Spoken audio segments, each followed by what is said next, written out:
ESCO and GPA, and we're going to be talking a bit about the Southeast Asian region, the AV business in general, and what can be done to kind of service clients across boundaries, across nations, and across regions. Now, everyone's been talking about Southeast Asia. It's a growth market. Everyone wants to move in. Everyone wants to expand. Everyone wants to capitalize. And both of you guys actually have a booth here at Infocom Southeast Asia. So tell me a bit about your decision to actually have a presence at the show. Yeah, so I think for Infocom, it's been about 14 years since we had a show in Southeast Asia. So we thought we have to be here. ESCO has set up ESCO Thailand for the best part of a year now, and we are actively recruiting. We've done some very good projects in Thailand itself, and we see it as a very big growth market in this region. You know, it's part of a whole Asian strategy as well as a global strategy as part of the GPA, which is very, very important for us. So we had to be here. Yeah, so I'm here representing the Global Presence Alliance. Globally, obviously, ESCO are our member for the majority of Southeast Asia, and it's really important that we have strong representation in each region. As David Labuski said in his presentation yesterday, Southeast Asia is the fastest growing market for Pro AV. Whatever it was, 7 or 8% per year, so it's some huge number, and it's very important that we have members like ESCO in the region, along with the other partners that we have in China, India, Australasia, that we have a coherent story for companies that are trying to deliver the same experience across multiple countries, across the entire region. I mean, the differences in culture and business plans and strategies in India can be very different to in New Zealand, can be very different to China or Japan, for example. But we still have to have a globally unified strategy for how we're going to deliver the actual end user outcomes that these global businesses are after. And obviously, we've seen expansion in the region done in multiple different ways. There's acquisitions, there's franchising, there's satellite offices. And I wanted to get your take on what you feel is best for you guys for the region and how you want to grow. And just to pick up on something you said, Mike, maintaining that experience across different countries. So maybe you could shed a bit more light on how the GPA delivers that. Well, I think if you look at it's about aligning the incentives. So in the traditional model that 99% of global companies use is they have a main market. So wherever their headquarters is, they have a partner there. And when they want to go outside of that market to a different country, generally they hit the phone book and ring up and say, oh, can you support us in this country? Can you support us in that country? And straight away the incentives for people to respond, generally they go in with the lowest price to win the business, but then there's not much margin in it for them. And the customer ends up actually having a bad experience. They haven't paid much and they get the result of that.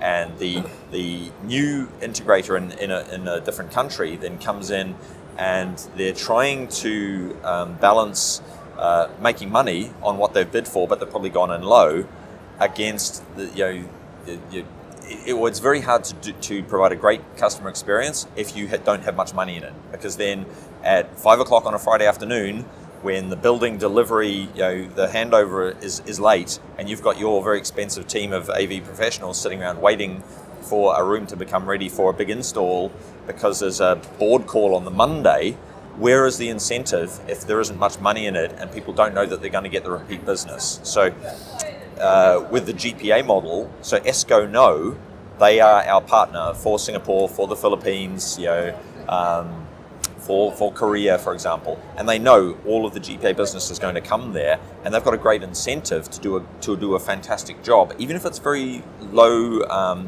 maybe only one room, one screen for a new customer, but they want to impress that customer so they get the repeat business coming back because they know that it will be theirs. It won't be that if they do a great job, they might lose the contract next year to someone else. If it's a US or a British integrator who are basically handing out the work, and they will go generally with the person with the lowest bid so that they can make the most margin on it, and it's billed back in the US or back in the UK. And so all the incentives are wrong. Whereas with ESCO and with our other Southeast Asia regional partners like Godrej in India or Media Plus in Japan, they know all the work's going to come to them. And so even if it's a very small job, they'll give that job the same priority as a $500,000 boardroom refit. And so the customer gets a great experience, whether it's one screen or 100 screens. Yeah, I just adding on to what Mike has said. If you look at the Southeast Asian region, geographically it's not very big, but you look at the number of languages and the kind of cultural barriers, if you like, that we need to transcend.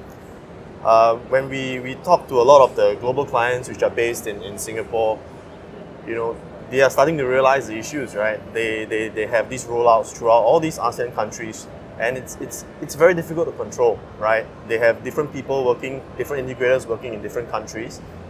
The experience is not the same. There's no consistency. They walk into the office in Bangkok and they walk to the office in Ho Chi Minh City, and it's a completely different thing, right?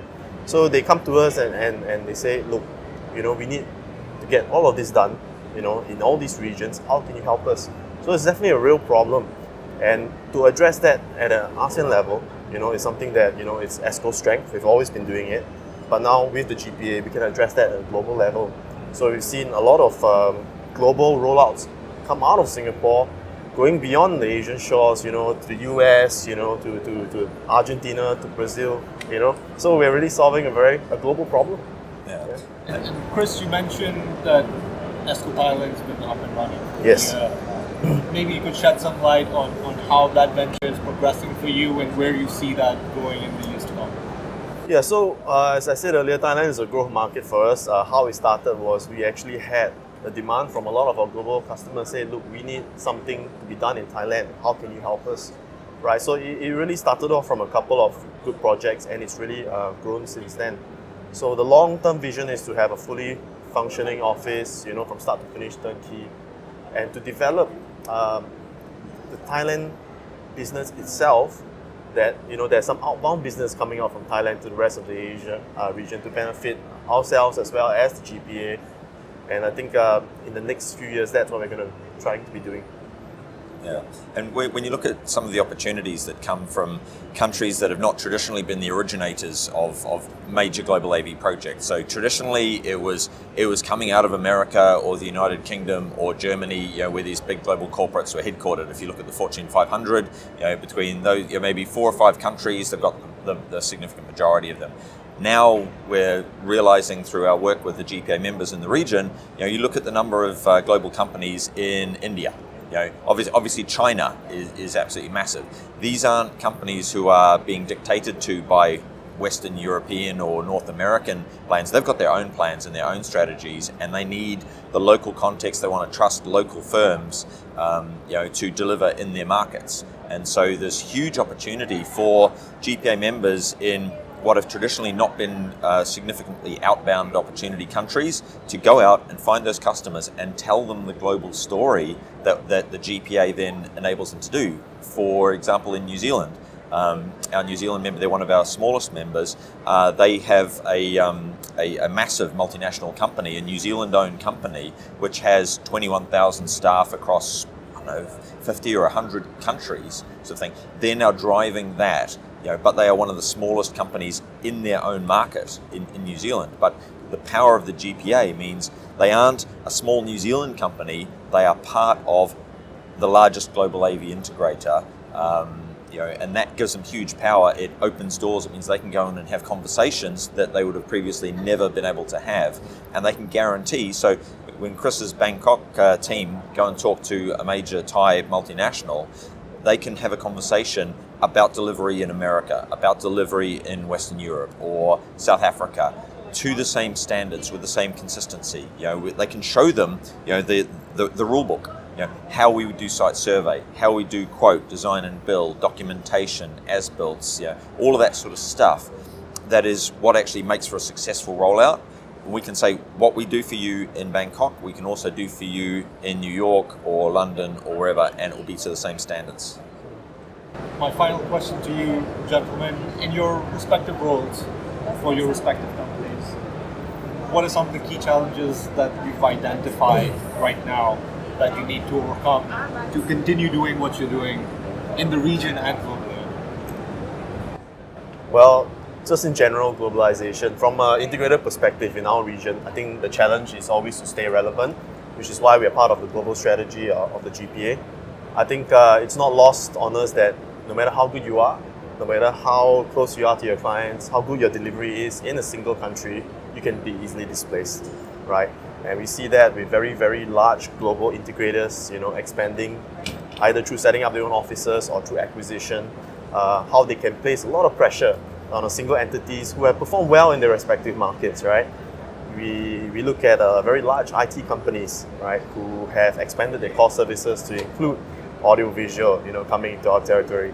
So it's being part of a regional strategy for us is the minimum, right? But to be part of a global strategy is part of long-term survivability, is part of long-term growth vision for us. So these are the key challenges that we face.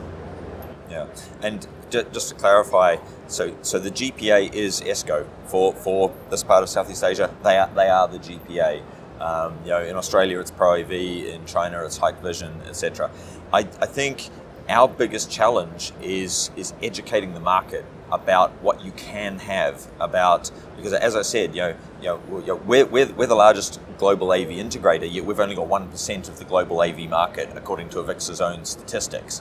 Now, we're the largest, and if you look at the next 3 or 4 our logical, you can call them competitors, even us all combined, we've only got maybe 5% of the global AV market. That means 95% of global corporates do not have a global strategy. They don't even understand that there's the possibility to have a globally aligned AV strategy, and it's different to IT.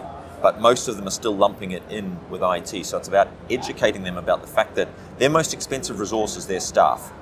And everyone every day is sitting in meetings where the technology, the service isn't working for them. And so they've got, they're burning, $1,000, $2,000, $3,000, an hour with expensive resources who are getting frustrated with the technology, and they don't understand that there is actually an option. So our biggest challenge is actually communicating that to the market and giving them the same message so that they can appreciate they need to have a global strategy. And if they don't, their competition will, and their competition ultimately will outpace them, will evolve quicker, all that sort of thing. Like if you look at 10 years ago, if you'd said the biggest transport company in the world would own no cars, people would have laughed at you. If you'd said the biggest accommodation provider in the world would have no buildings, they go, how does that work? The biggest shop in the world doesn't actually, well, now Amazon do have some shops, but fundamentally they don't. So it's changing so fast, and you've got to be quick and agile and be able to scale. And that's